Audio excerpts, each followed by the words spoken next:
Hello guys, in this video we're going to talk about how to disable WhatsApp calls on iPhone and Android. So they're going to be the same process basically, but there's no real feature to disable the actual calling feature.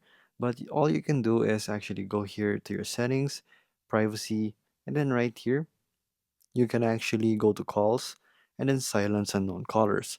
So if they're not in your actual phone book or in your contacts, you won't be able to actually get the call itself and it's basically disabled. So that's the only thing you can also do.